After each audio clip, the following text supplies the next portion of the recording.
Welcome to Be Customer Led, where we'll explore how leading experts in customer and employee experience are navigating organizations through their own journey to be customer led and the actions and behaviors employees and businesses exhibit to get there. And now, your host, Bill Stakos.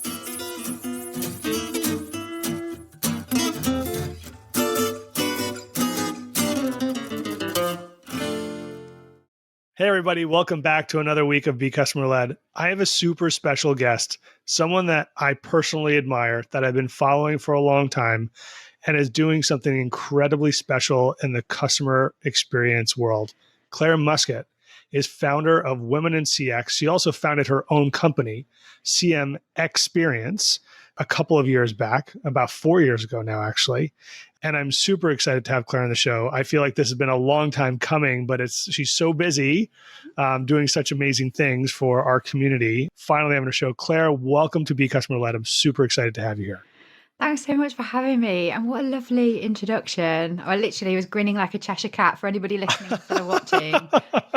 Well, hopefully you'll get to watch. We'll publish this to YouTube at some point as well. So you have a really incredible story, Clare. Leaving Sainsbury's, starting your own practice, the pandemic hits, massive pivot from there for everybody, but you really nailed it. And now you've started Women in CX.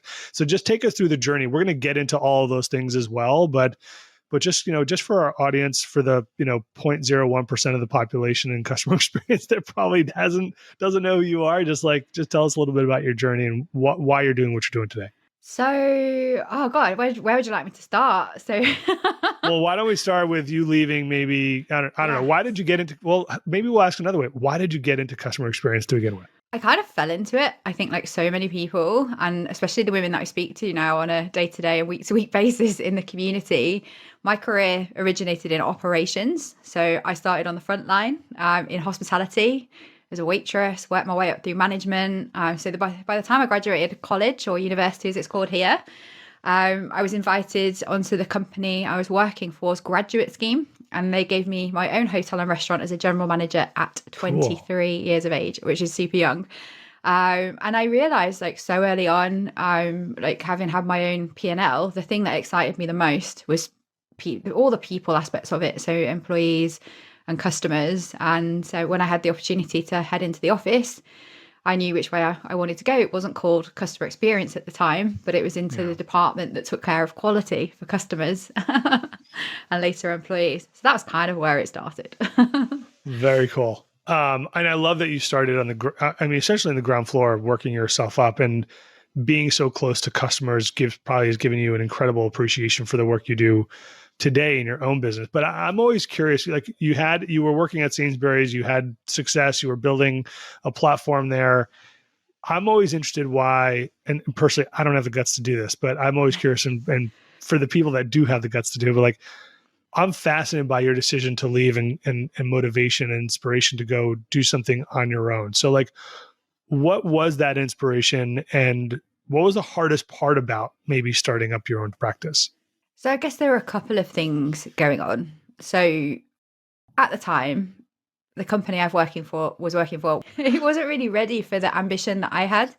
So for me, it was about how do we join on and offline together and bring a customer experience function together that effectively drove and delivered the future of customer experience. And the stakeholders I was working with, they were like, we're going to get there, but we don't know when. So for me, I was kind of frustrated, wasn't sure how long it was going to take. It could be years to get to that point. So I was already feeling like I'm not sure if this is what I want to be doing anymore here. I wanted to, kind of carry on expanding the customer experience empire, so to speak. But at the same time, my speaking career had started to take off.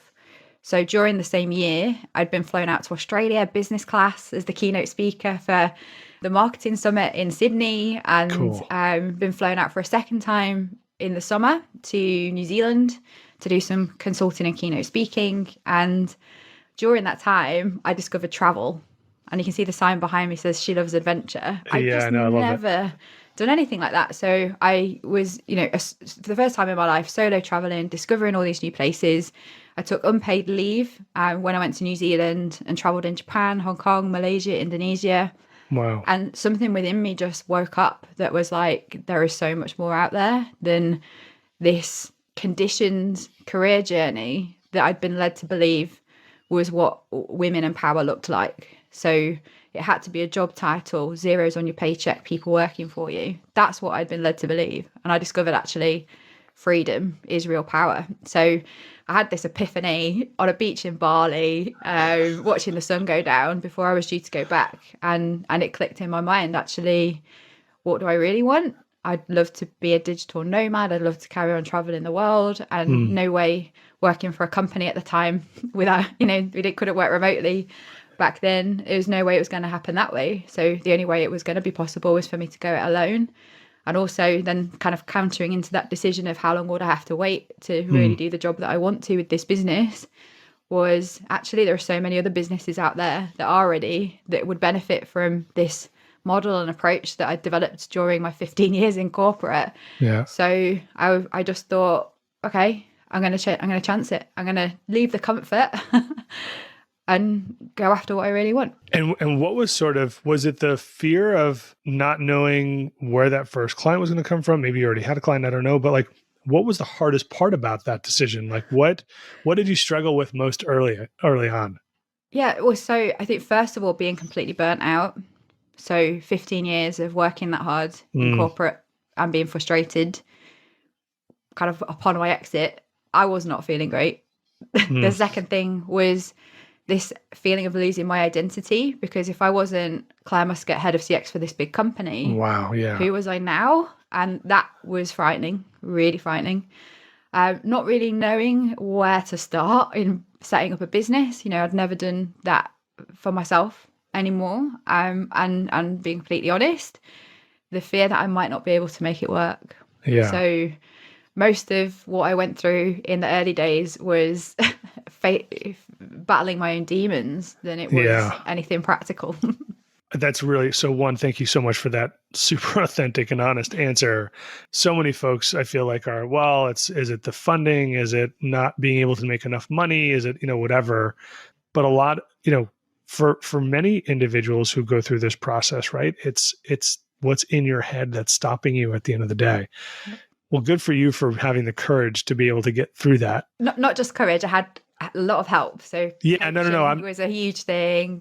Community was a huge thing. I'm finding supportive people that would cheer me on even through the darkest times. Like it was people that I reached out to. Like I remember going to see Ian Golding. I'd never met him before. He made time to have a coffee with me and spilled the secrets of this is how you get started to raise your profile and stuff. And I'll always be grateful for that. It takes courage to ask for help too, Claire, right? At the end of the day, not a lot of people do that, but yes, the community that we have is very special in that way because they will open up their doors for anyone to be helpful, right? And I think that's one of the things that I'm always grateful for every day is that if you picked up the phone, so to speak, or scheduled a Zoom, whatever you want to call it, and said, hey, I need help, every person in customer experience is saying, okay, let me clear my diary. Let me help you. Right. Which is really, you don't find that in almost any other type of role, frankly, which is we're all lucky for. So you started your business 4 years ago, pandemic hit, everyone goes kind of batty and kind of crazy and the world kind of gets thrown upside down. Yeah. Business had to stop, I'm assuming, or were you continuing to work well through it? And because you did pivot a little bit, right? Kind of given like you weren't flying around and doing all this other stuff. Complete pivot. So everything that I did was in real life. So my paid work was all keynote speaking. It was consulting, but the majority of my clients are in places like Australia and South Africa. Bearing in mind, I've been this digital nomad. And I'd just written a book that I had a speaking tour booked, literally touching every continent. And overnight, when the pandemic hit, it all disappeared. Yeah. My existing clients that I had in the UK put everything on hold, not wanting to continue to spend budget while they were figuring out what was going on. So I went from like what was going to be the best year of my life as I saw it to being alone at home, my relationship ended, my housemate moved out. I lived in a place where I didn't really know anybody in lockdown. And as somebody who'd always constantly been on the move, my mental health also broke down at the same time. Yeah, my gosh. So yeah, it was the toughest time of my life for sure. For so many of us. And we're still dealing with it on a number of different levels. I'm curious just of your perspective, Claire, in terms of the pandemic and kind of what you've seen, because you're talking to businesses all the time. Do you think that the pandemic has actually made our discipline better or worse, or hasn't really changed much? So I think if we think about the customer experience first, has it made that better or worse? I can think of kind of like 3 reasons why it's better. So first, it accelerated everybody's roadmaps around digital. So being able to provide channels and online experiences that perhaps some businesses hadn't in the past. Secondly, the working from home thing from an employee experience point of view, that being a lasting change, being a good thing. And the third thing being that a lot of customer experience professionals, more businesses more broadly, really had to innovate around customer needs at the time. So being more responsive and proactive. But 2 of those things I think are also negative at the same time. So all these digital channels that emerged but don't actually work for customers particularly well. And working from home practices, especially in contact center, that actually are worse for employees too. So for me, it's like the capability is now there to do some incredible things with customer experience, but the way that they happened at such a pace without really designing it based on the needs of the customer and the employee has resulted in some pretty awful experiences. And even to this day, you know, operationally, they can see the cost saving of taking offices away and turning on digital channels that remove contact altogether. But the knock-on impact of that is actually not being able to, I guess from a customer point of view, speak to someone that when you need to. You can't actually self-serve this answer. I'm having the same problem all the time. Yeah. And still bumping into IVRs that say, due to really high call volume, due to COVID, we still can't. Gosh. So I think there's the government services, a lot of banks, like from even just the customer perspective as myself, I think it's got worse. But then in terms of the profession, I think it's left a lot of us really exposed. So the discipline itself hadn't got to the point where it could understand technology and user experience and digital as potentially the thing that was going to be driving experiences. Plus the lack of power that we all have in customer experience. You know, you're never in charge. You never get to make the decisions. The skill set of influence and kind of internal entrepreneurship and I suppose that kind of resilience and hustle isn't something I guess many customer experience professionals are given support and tools and training around. It's more frameworks and strategies for people and process. So I think what's happened is like the world has shifted, the channels and customer experience touch points have shifted, and actually as a discipline, perhaps we're not so well prepared to deal with that. Hence why technology is now driving experience, because IT budgets and power and resource has been kind of plumbed into digital transformation without customer experience and employee experience being at the heart of that. The amount of technical debt that has been accumulated over the last 18 months because of this rush to digital is just astounding to me sometimes. And I agree with you. In the rush to get something in place of a physical in-store experience, so many companies just kind of slapped something up there to get it up there and didn't do it in a way that was from a human-centric perspective. I realize the need for that, but also how do you then say, here's my MVP and start to iterate as you get feedback? I feel like feedback from customers on some level also went by the wayside for some companies. Others really leaned in heavily, obviously, but in different ways, right? It wasn't so much what's your feedback on digital. It's, how are you feeling, right? Which is good. You want to understand that from your customers, but I feel like it pivoted for a little bit. I'm seeing it come back, which is really good. So hopefully the digital experiences start to catch up with where consumers want them to be. Was that part of your genesis, sort of like the softer skill stuff that a lot of customer and employee experience practitioners may not be as advanced in? Was that one of the motivations? Because you started, and I want to talk about the women in CX community, Was that one of your bigger motivations, or like what was the genesis behind starting the community? And I want to talk about like where are you now and like where you want to take it to, because this is really special. I can't tell you how special this is. Like how strongly I feel about the importance of what you're doing. I can't say it in strong enough words. So so thank you, one, for doing that and starting the community. But let's dig in now and like, what are you doing? What are you up to? Why'd you start it? And then what are you up to now? Yeah. So if kind of like skip back before we started talking about like the business end of customer experience, I said like I was in this awful position where I'd lost everything and I felt very isolated.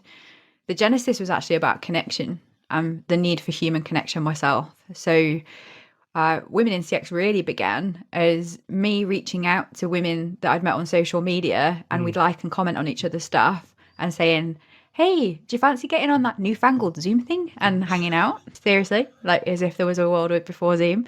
And they said, yeah, like I'd love to. And the conversations that we had, you know, we met on the premise of customer experience, but there was so much more depth to our relating to one another's experiences, women in the industry and women more broadly. And it felt amazing to connect that way. So from that point, those conversations, I went back to some of the ladies and said, do you feel brave enough to maybe have these conversations in public? And the podcast started. So Inspiring Women in CX. And because I had nothing else to do, I didn't have any work on, I just plumbed myself, like plowed into trying to create this platform for women to share their stories, and religiously, week after week after week, published an episode. And it was a bit of serendipitous luck, really, that we were able to take the next stage, because a guy called Jonathan Schroyer, who runs a company called Officium Labs in the States, had listened to the podcast. He was from a family with, like, I think he has 7 sisters, and he loved what he heard. And being a philanthropist working in Silicon Valley, he said, if I gave you some money, Claire, what would you do with it? And I said, Jonathan, I would start a community. And he basically gave us the initial investment to turn Women in CX from a kind of broadcast podcast into a platform with an online community that meant so many more women were going to be able to have this platform to find connection, to share with one another, to learn from one another, to grow together, and get this feeling that I'd got of feeling so supported in the conversations I had, and being able to give that to more women. So cool. How many, you had some kind of founding members. How many founding members of Women in CX were there? So it was interesting because we took that money and went into basically what I call the best customer experience design project of my life, because I had no idea how to build a community, no idea how to build a platform-based business, but I did know how to design customer experience. So the kind of evolution that we went through was women who followed the podcast, me doing qualitative research with them and understanding their barriers and their needs. Some of those women, the initial 9, came from that group and said, we'd really love to be part of building this with you. Cool. So there was like kind of alpha founding members, as they're called originally. Yeah. And we went on the journey together of designing our MVP and prototype of the app and the desktop version of the community. And then on International Women's Day, March the 8th, just this year, we had the painstaking task of selecting 30 women to become our beta founding members, because our next step was about co-design. And they joined us and took part in sampling, I guess, what we were laying out on the menu, but also then getting involved in workshops where we went on to design this platform together based on feedback, and not just feedback, but actual co-design. So that 8 weeks later, we were able to open to the public. And I'm grateful to every single one of the alphas and the beta founding members, because without them, this just would not exist.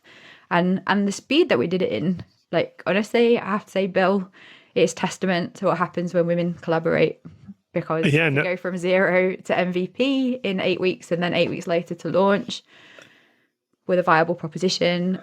When would that ever happen in business, you know?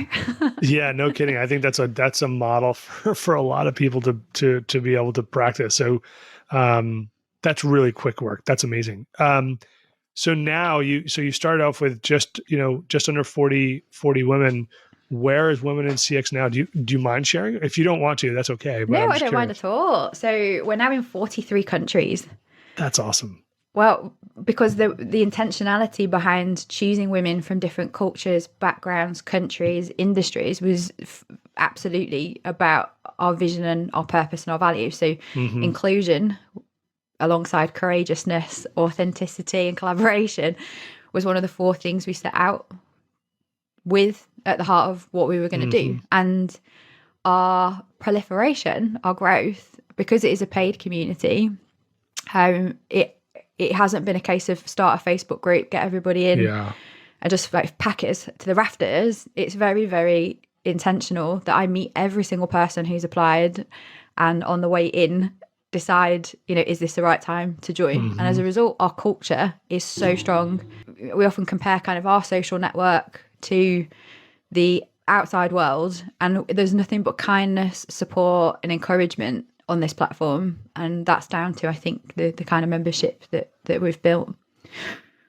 Very, very cool. So and you offer workshops, I know you get speakers coming regularly to talk to the community. Where do you want to take it? Like, what's your dream for this? Yeah, so I guess, as you know, I mentioned, it's the product of continuous code design with our members. So our members are the ones that are really setting the direction of where we're going to take this. So presently we offer a private members only social media network. We offer, as you said, events with access to world-class thought leaders. So I know you're coming in January to join us, but we've had people like Ian Golden, Matt Watkinson, Jeannie Walters.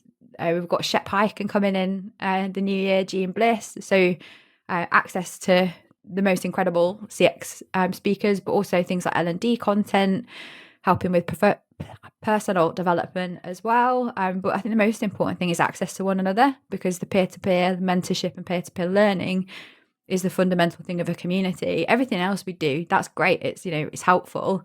But the real value in this, I think, comes through the community spirit and what women gain by feeling supported, just as I did when I made my pivot and started all over again. We're seeing women getting promotions, pay rises, asking for what they need, getting resources, starting new businesses. Like, this power that occurs when women support one another, I think that's where the real value is. I love the peer-to-peer aspect. I think that's such an important component to it. People coming together regularly, sharing challenges that they have, sharing successes, lifting each other up. I'm part of a peer-to-peer network, and I'm grateful for it. Each month I come together with those individuals and just talk through stuff. And it's a learning experience, but you're helping others grow as well, which there's this wonderful, just rewarding aspect of it. I think also because of the diversity within the community, like I said, women from such different industries. We've got marketeers, we've got customer success, we've got customer service, contact center. When we talked about kind of why customer experience feels a bit broken at the moment, we've got all of the expertise and knowledge that surrounds customer experience and the touch points that we now need to bring back together, all having conversations on this platform. So I strongly believe, in answer to the question of where we're going, one of our goals is to shape the future of CX by nurturing women's ideas and promoting their voices. That is where I want to continue to take this community, promoting diversity and inclusion by leading by example.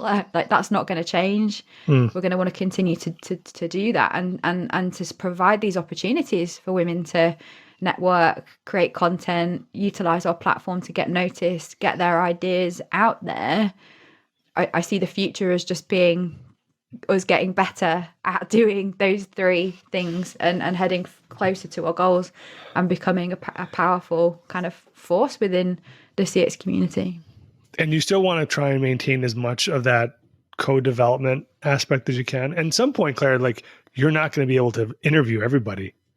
No, but for as long as I can, I'm going to, because I think if you put down solid foundations, the sustainability for the long term is going to be there. So as well as code design sessions, we do it kind of quarterly now, and we do a rev each quarter. So we do a voice of our members survey and then host code design workshops off the back of what we found in the quant.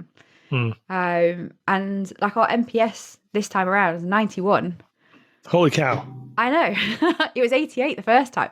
So I think as well as like being an awesome community for women in CX, we've got this case study going of when you do actually put people at the heart of your decision making and design experiences, that the outcome and the results that you can deliver are so much stronger. So as well as like growth and like the becoming commercially viable within 6 months, how many startups do that, you know? But what I've learned from communities, now I've been trying to find out more about how to build them. Like even in the community space, like member experience isn't a key driver of it. So Right. I think we're doing something pretty new and innovative in startups, communities, and online platforms. Cool. I'd like to hear from you. You know, you get to speak to so many different people around the world, Claire. I'd want to hear from you just for individuals, male or female, frankly, but who are looking to maybe aspire, whether it's a senior level or executive level role in customer experience in their own company, maybe they want to start their own company, right? Like sometimes the advice is almost the same, but what advice do you have for listeners who want to go, let's just say, achieve whatever that next level is for them professionally? Yeah, so I really wanted to think about this when you sent me the question originally. And I actually wrote down what I think my 4 key pieces of advice would be that cross whether you're inside an organization or whether you decide to go it alone. And the first one is being absolutely crystal clear on your values and what you stand for. Because if you can operate from a position of your own personal values, the decisions you're able to make and the confidence you're able to have as a result of that stops you from doubting yourself, which leads me to the second point, which is believe in yourself. I know there's a meme going around on Instagram at the moment, like nobody is going to do this for you. Nobody is going to get you that seat at the table or start your business for you or help you to achieve whatever goal you want. So being able to get your engine revving for yourself and do that independently is really important. I think finding your tribe, so whether that's inside a business or within a community space or within a professional kind of networking group, surround yourself by people that you aspire to be. So the inspiration that comes from that and leveling up, I can't emphasize it further. You are the sum total of the people that you spend most of the time no kidding. with. So make sure that they're great ones. And then I guess the final one is just about having a growth mindset, because the only times I've not succeeded is when I've had a fixed mindset. So the best feedback I ever had was about how coachable I am, how open to learning I am, my kind of principles of test, learn, iterate, fail. Like I'm happy to fail and be proud of that. And it's really helped me to beat things like my perfectionism. So yeah. I love that. On the flip side of that, Claire, is you have folks, and we've talked about this a couple of times now, right? I try to be an ally and try and support female and ethnic minority leadership. Have done that in past lives, try and do it today as well where I am.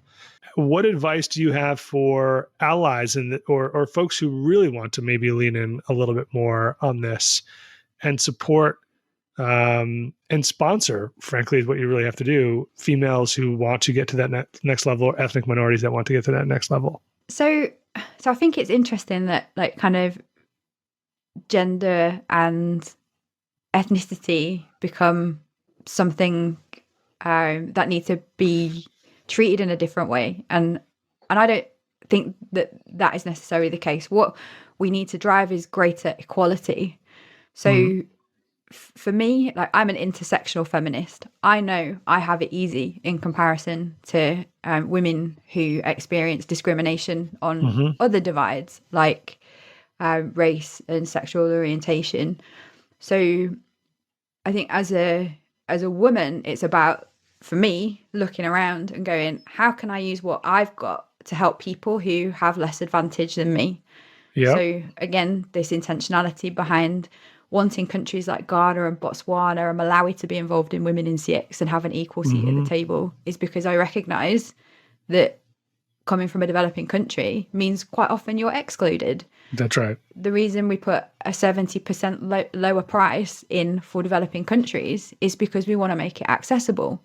So I think for anybody, who wants to support others, it's about leveling the playing field and using your privilege or your power or your ability to do that to help people who probably need more of your support to reach that level playing field. And then I love what you do, like part of the reason I really want you to come to Women in CX is as an ally. You don't just talk about it. You're not just like, I'll coach a few people. You built a female leadership team and a succession plan for women to take that seat at the table. Yeah, it was intentional. So again, that's the word we keep using time and again here, right? It's the intention behind making a difference and taking action steps that prove it. So mentoring, I think, was a great example. Mentoring somebody different to yourself is powerful. Like my mentor is a man. There aren't enough women mentors to go around, guys. So but I also know men are quite nervous about mentoring women because, there's a lot of fear out there around, what if I get taken the wrong way, or if I, say something wrong or do something wrong. So having the courage to kind of face into that and not worry so much about, am I going to say the wrong thing to someone who's different to me? Having the positive intent and making that clear is far more powerful than kind of sitting back and going, but if I say the wrong thing, maybe I'll get in trouble, which I think is the reality for a lot of people. It is, unfortunately. And then, supporting people with access to things like Women in CX. So like the number of women that have come to me and said, I work in this male dominated environment and I gave them the employer sponsor pack and they want me to pay for it myself. So Claire, one of our listeners, I've been emailing with her back and forth, this concept of reverse mentoring, which you're touching on just now. Her name, by the way, is Sudhanya Chow, which she would probably be a great individual to be in Women CX, if I could give a plug for one of our listeners. She talks about having mentors who are a different gender, different race, and helping them kind of look at problems or challenges from that perspective. And it could open up completely new avenues for you. It's something I practice all the time. I actually try and have 5 mentors per year. And each year I get very specific. Mentors are younger, they're older than me, they're a different gender, they're a different race. And I go to them and I ask for help constantly. I mean, really constantly. And all my success, going back to your point around asking for help, any success I've had is because people have helped me along the way. But you got to raise your hand and have the courage to ask. But are you seeing more and more of that? Or are you trying to maybe even make some of those? Well, you are, right? Because you're bringing in individuals from third world countries, giving them an equal seat at the table, which is so important in all this. How are you thinking about maybe creating some more of that for Women in CX? So firstly, hey, Sudhanya, we'd love to have you. You sound awesome. Yeah, I guess I agree entirely with her points. I guess, like, what more can we do? And as our members share more with us about how we can do more to achieve our goals with intersectional equality specifically, we'll listen. So for example, we created a circle for Africa within the community led by Mandisa Makabalu, and she's supporting local conversations, and she's the right person to lead it because, at the end of the day, as like a host of a community, I don't have the answers to everything, and I'm not the right person to be front and center all the time. So I guess maybe that's the other thing is, how can those of us who have a platform, so like a podcast, for example, be using that to amplify the voices of others and to give them the stage and give them the microphone. Because actually issues of race aren't mine to discuss, for sure. And if I've now said no to anyone who wants me to come and talk about diversity and inclusion on a panel of all white people, it's just a no. So, so I think reverse mentoring is a great idea, but kind of going back to my original point, it's recognizing difference positively and creating equality and using time, effort, energy, in whatever form to create equal opportunity for anyone who isn't receiving that. Sometimes the equity sometimes gets lost a little bit because I do feel sometimes let's just change it to equal, right? And inclusion doesn't necessarily mean equal all the time. But equity means a fair chance. A fair chance, but also equal is very different because that feels more intentional to me, right? Sometimes a fair chance is intentional, but it may not be fully driven and supported by everyone. So the word equal for me is just very different. It's more impactful for me, maybe. Yeah, and I think for me it's inclusion. That's the most powerful word. How do you make people feel welcome and included, no matter the difference? And for our community, that's the number one thing we measure. Do you feel welcome and included? Does this community feel like a space that was designed for you? And do you feel part of this equally? And we're getting 9.5s and 10s all the time, so we know we're doing a great job at that. That's awesome. And you can't drive equality if you're not being inclusive, right? At the end of the day, you've got to bring people to the table. Claire, you inspire me in a lot of different ways. One, kind of what you've done in this space. Two, building a community and really helping people be successful and looking within themselves and realizing that they can be, and giving them the courage to go out, ask for help, and engage with others and support one another. Where do you get your inspiration from? Oh gosh, a whole host of places. One, I read a lot, so I don't keep myself in the customer experience world all the time. I look for my inspiration outside of it. I've got reading at least one book down a week now, down by audiobooks. So listening to audiobooks while I go for a walk or like look after my horses, single horse. Mentorship, so that, we talked about surrounding yourself with people that you aspire to be. So shout out to people like Matt Watkinson who support. What a guy, what a legend. He's amazing. Definitely get him on the podcast if you haven't already. No, he was on, just one of my favorite people. One of my favorite people too, and gives me so much of his time, but mentoring me around resilience and mindset more than anything. But I have to say, it's the women in my community. On a day-to-day basis, I see their struggles and challenges and how they get over them and the successes that they manage to achieve. And literally every day I walk in digitally to this community and feel absolutely inspired. So awesome. There's 3 things for you. Awesome. Well, we'll leave it at that. Thank you so much for coming on the show. It's wonderful to have you on. I know that our listeners are going to love this show, and I'm sure they're going to look forward to downloading as well. And I'm looking forward to joining you in the community in just a short couple of months as well. And I can't wait for it. And thank you for the invite. I'm honored by it.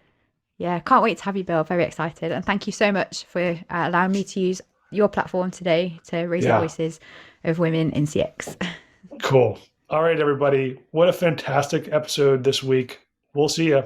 Talk to you soon, everyone. Thanks for listening to Be Customer Led with Bill Stakos. We are grateful to our audience for the gift of their time. Be sure to visit us at becustomerled.com for more episodes. Leave us feedback on how we're doing or tell us what you want to hear more about. Until next time, we're out.